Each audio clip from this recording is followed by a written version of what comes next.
नमस्कार आदाब, आप देख रहे हैं ऑन रिकॉर्ड मीरा भाईंदर। 7 तारीख की रात 1:30 बजे के आसपास में कांग्रेस पार्टी युवा जिला अध्यक्ष दीप काकड़े और उनके दर्जनों समर्थकों का जय बजरंग नगर में शौचालय को मुद्दे को लेकर जो आमरण अनशन चल रहा था वो ख़त्म हो गया।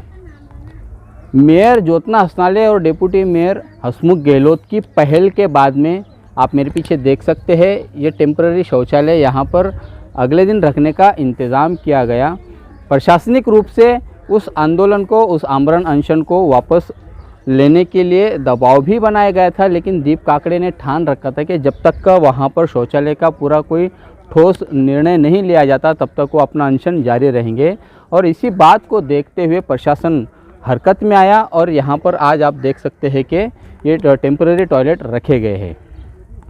2 दिन गुजर जाने के बाद में आज मीरा भाईंदर म्यूनिसिपल कॉरपोरेशन के अधिकारी, पुलिस विभाग के डीसीपी अमित काले, कांदड़वन यानी जिसे पर्यावरण समिति कहा जाता है उनके अधिकारी, स्थानीय नगर सेवक, इन सभी लोगों ने एक यहाँ पर दौरा किया।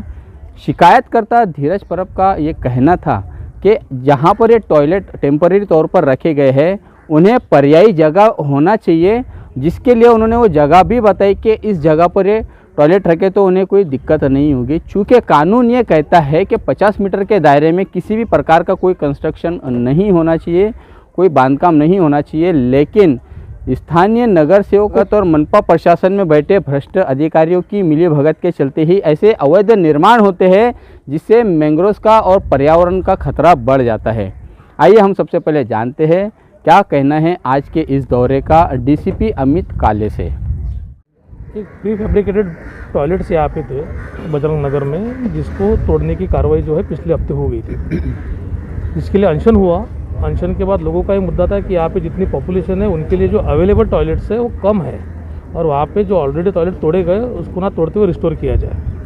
अभी यहाँ पे CRZ का और एनवायरनमेंट का जो प्रोटेक्शन है उसके तहत जो भी ऑर्डर्स ऑनरेबल हाई कोर्ट्स ने दिए हैं उसका कहीं पे भी नियम भंग ना हो, इसके हिसाब से सब कंस्ट्रक्शन करने की जिम्मेदारी है वो सब गवर्नमेंट एजेंसीज़ की, सब गवर्नमेंट के विभाग की है। जिसके तहत हमने आज का जो यहाँ का जो भी सर्वे था वो हमने ऑर्गेनाइज़ किया, जिसमें फॉरेस्ट के ऑफिसर्स है, म्यूनसिपल कॉरपोरेशंस के हैं, यहाँ के लोकल कॉरपोरेटर्स है, कानून समिति के सदस्य जो है जिनका ओरिजिनल कंप्लेंट था वो कंप्लेनेंट भी है और पुलिस प्रशासन के लोग भी है। ये सब काम करते वक्त हमने 2 चीज़ों के ऊपर कॉन्सेंट्रेट किया है। एक तो लोगों को सुविधा देना है, लोगों की सुविधा का कहीं भी डिस्टर्बेंस ना हो, बट सुविधा देते वक्त कहीं भी नियम का भंग ना हो। जो कायदे कानून ऑनरेबल हाई कोर्ट ने और गवर्नमेंट ने दी है उसका कहीं भी भंग ना हो। ये भंग ना होते हुए किस तरीके से लोगों को सुविधा दी जाए, इसके लिए आज का सर्वे हुआ।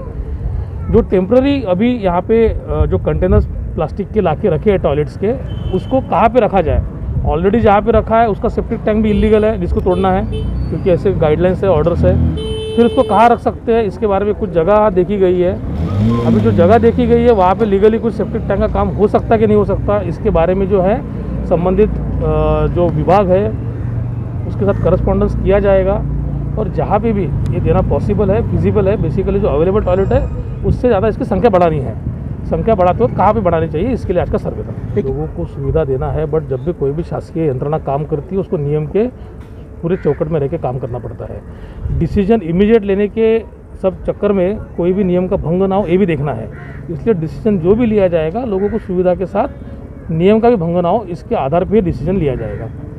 जो कब तक ले लिया जाएगा सर ये डिसीजन? अभी आज का पानी हुआ है, संबंधित विभाग से हम लोग इसको डिस्कस करेंगे आज और आपको अगले 1-2 दिनों में हम लोग बताएंगे। इमीडिएट शुरू करने के बारे में भी हमने आज बात की है। जो टैंक सेफ्टी टैंक अवेलेबल है, बट उसमें भी फिर से वही पॉइंट है कि ऑलरेडी सेफ्टी टैंक जो है वो भी इलीगली कंस्ट्रक्ट किया गया है जिसको तोड़ना है।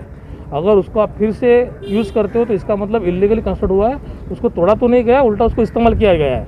इसलिए उसको इस्तेमाल न करते हुए हमने लाके तो रखे, जो अवेलेबल टॉयलेट्स अभी फ़िलहाल है उसी में लोगों को फिलहाल उसको यूज़ करना है, जब तक डिसीजन होता नहीं तब तक। आइए अब हम आपको सुनाते हैं क्या कहना है शिकायतकर्ता धीरज परब का, जो पर्यावरण प्रेमी है। तो मुझे ये उम्मीद है कि आप सबको भी मैंग्रोव्स के बारे में क्या कानून है, हाईकोर्ट के क्या आदेश है, ये आपको सबको मालूम है। मेरी जानकारी के हिसाब सबको मालूम है और आप सबको मालूम होना भी चाहिए इसमें क्या है। उसमें क्लियर कट जो बात है कि 1987 में मैंग्रोव्स जो है ये गवर्नमेंट ने प्रोटेक्टेड किए थे। 1991 में CRZ का कायदा आया, जो आज भी वो कायदा अमल में है उसमें भी मैंग्रोव्स प्रोटेक्टेड है। 2005 में हाईकोर्ट ने पहली बार ऑर्डर दिया मैंग्रोव्स के बारे में कि मैंग्रोव्स को कहाँ भी आप डिस्ट्रॉय ना करें। मैंग्रोव्स और मैंग्रोव्स से 50 मीटर क्षेत्र में किसी भी तरह का कंस्ट्रक्शन अलाउड नहीं है। दूसरी बात, जहाँ मैंग्रोव्स नष्ट किए गए हैं वो लैंड आपको वापस रिस्टोर करनी है। ये किसके ऑर्डर है? ये हाईकोर्ट के ऑर्डर है 2005 में। और उन्होंने ये भी क्लियर कट कहा है कि वो क्षेत्र में कोई भी नॉन फॉरेस्ट एक्टिविटी नहीं चलेगी। उसके बाद में 2018 में और हाईकोर्ट ने फिर उसमें फाइनल ऑर्डर दिया। वही अपने ऑर्डर उन्होंने कायम रखे और उस ऑर्डर में भी उन्होंने क्लियर कट यही बात सब रखी और उसमें हर एक स्थानिक स्वराज्य संस्था, गवर्नमेंट के हर एक डिपार्टमेंट, सभी को उसमें मेंशन किया है कि भाई आप किसी भी तरह का कोई डेवलपमेंट इसमें करेंगे नहीं। अभी देखिए अपने यहाँ आपको मालूम है ये जो सिस्टम चल रहा है, स्लम ये जो बढ़ता है या डेवलप होता है या जिस तरह से इनलीगल एक्टिविटीज़ चलती है और उसमें पॉलिटिशियन लोग और नगर सेवक वो सब मिले जुले रहते हैं, पालिका के अधिकारी मिले जुले रहते हैं। तो इनकी वजह से क्या हो रहा है कि ये मैंग्रोव्स प्रोटेक्टेड एरिया में स्लम बढ़ रहा है। अभी देखिए उसमें बनाने वाले माफिया अलग है, उसको प्रोटेक्शन देने वाले माफिया सब अलग है, फिर पालिका के अधिकारी आते, नगर सेवक आते और बेचारे फंसते कौन है उसमें? पैसा लेके जो गरीब लोग जो अपना एक घर बसाने का सपना देते। तो बात ऐसी है कि ये कब तक चलेगा नोट और वोट के लिए? तो ये सिस्टम जो है कहाँ ना कहाँ ये तो रोकनी चाहिए, बंद होनी चाहिए। दूसरी बात, मैंने अपनी शिकायत में ये भी बोला है कि आपको सच में अगर इन जो रहवासी है ऐसे स्लम में जो रह रहे हैं उनके प्रति आपको सच में सहानुभूति है, आपको सच में उनके ऊपर कुछ लगाव है उनसे, तो आप जो है उनके लिए पालिका के जो पक्के मकान हैं या उसके लिए बिल्डिंग निर्माण कीजिए, उनको पक्के वहाँ फ्लैट दे दीजिए। क्योंकि वो बेचारे आज तकलीफ में है। क्यों तकलीफ में है? क्योंकि उनको तो मालूम नहीं था कायदा, पर पालिका अफसर को मालूम था, नगर सेवकों को मालूम था, सबको मालूम था, पॉलिटिशियन लोगों को मालूम था। तो उनको आप शिफ्ट कीजिए, क्योंकि आज वो सब जो है सरकारी जितनी भी मैंग्रोव्स की लैंड है वो आज फॉरेस्ट एक्ट में गई है। और बात उसमें ये जो शौचालय की जो बात है इसमें, तो देखिए पालिका को सब मालूम है, फिर भी फरवरी 2019 के बाद उन्होंने वहाँ शौचालय बनाया, पक्का शौचालय, नीचे टाँकी बनाई मैंग्रोव्स में। वहाँ देखिए मैंग्रोव्स के बड़े बड़े पेड़ गिरे हुए हैं, आज मैंग्रोव्स काट के उधर वो सब बनाया गया है। तो बात ऐसी है कि अगर इस तरह से हर एक जगह सहानुभूति है, लोगों को भी सुविधा चाहिए, तो उसके लिए जो है आपने पहली बात तो गलत जगह बनाना नहीं चाहिए था। अभी वो आप सोचिए कि कोई बोलता है 25 साल से बस्ती है, कोई बोलता है ये साल से। आप गूगल 2004 का गूगल अर्थ का नक्शा देखेंगे तो उसमें टोटली पूरे मैंग्रोव्स है, टोटली पूरे मैंग्रोव्स है, ठीक है।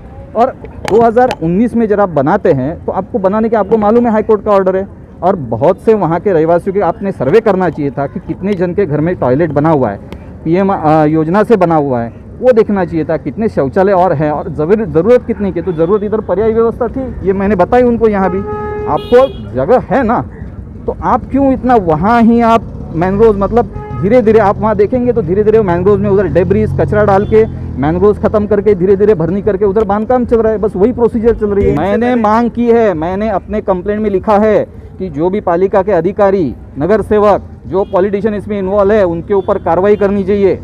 और मैंने ये भी लिखा है जितना भी खर्चा वहाँ हुआ है वो इनके पास से वसूल करो। तो यहाँ विजिट जो हुई है उसमें प्रशासन ने भी माना है कि वो जो चीज़ हुई है वो गलत हुई है, तो वहाँ कुछ नहीं हो सकता है। और उसके लिए पर्यायी जगह, जैसे पालिका का ये हाल है, ये जगह है यहाँ अवेलेबल, ऑलरेडी स्ट्रक्चर बना हुआ है, तो उसमें आप बनाइए शौचालय, ये उनको पर्याय दिया गया है। और वो कुछ लंबा नहीं है, वहाँ आप बना सकते, लोगों को आपको सुविधा ही देनी है, तो वो ज़रूरी सुविधा है। तो आप यहाँ दे सकते हैं हॉल का थोड़ा सा, कितना जाएगा, एक 10 बाय 10 का एरिया कम हो जाएगा। और कितना कम हो जाएगा?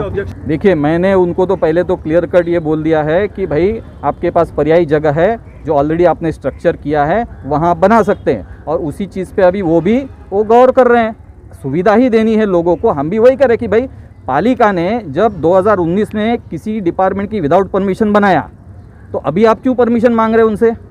बनाने से पहले क्यों नहीं परमिशन मांगी? मतलब अगर वो उस टाइम नहीं करते थे तो आज ये बात ही नहीं होती थी। लोग यहाँ थे, यहाँ शौचालय है और भी आगे शौचालय लोग वहाँ पर करते थे, बहुत से जन के घर में है। पर मैं ये वापस ये बोल रहा हूँ कि ये मुझे तो ये लगता है कि ये जानबूझ के ये सब क्रिएट किया गया इशू है। ये थे धीरज परब, जो कानून बता रहे थे कि मैंग्रोव्स के 50 मीटर के दायरे में किसी भी प्रकार का कंस्ट्रक्शन काम या कोई अन्य प्रकार का काम नहीं होना चाहिए, जो कि एक तरह से सही भी है। मेयर ज्योत्ना हंसनाले और डेप्यूटी मेयर हसमुख गहलोत के निजी खर्च से ये शौचालय लगाए गए हैं ताकि स्थानीय निवासियों को राहत मिले, उन्हें आसानी हो। इस पूरे मामले में राजनीति भी कहीं ना कहीं खूब गर्माती हुई दिखाई दे रही है कि कांग्रेस का मानना है कि उनके आमरण अनशन के चलते आज यहाँ पर शौचालय रखे गए हैं, जबकि बीजेपी का मानना है कि वो पिछले 1 महीने से पत्र व्यवहार करते आ रहे थे और कानूनी पेचीदगियों से दूर होते हुए किस तरह से यहाँ के लोगों को राहत मिल सके इस पर वो पत्र व्यवहार करते आ रहे थे। यहाँ पर ये जो शौचालय लोगों की आसानी के लिए रखे गए हैं, इस शौचालय को लाने के पीछे किसका सबसे बड़ा योगदान रहा है और किसे श्रेय देना चाहिए, यह हमारे मीरा भाईंदर शहर के नागरिक समूह तय करें, यहाँ के स्थानीय निवासी तय करें किसका यहाँ पर फूलों से स्वागत होना चाहिए और हुआ है, और किसे लोगों ने इस पूरे मामले से दूर रखा है, खरी खोटी सुनाई है। आप देख रहे हैं कैमरामैन आरिफ कुरैशी और साबिर शेख के साथ ऑन रिकॉर्ड मीरा भाईंदर। धन्यवाद।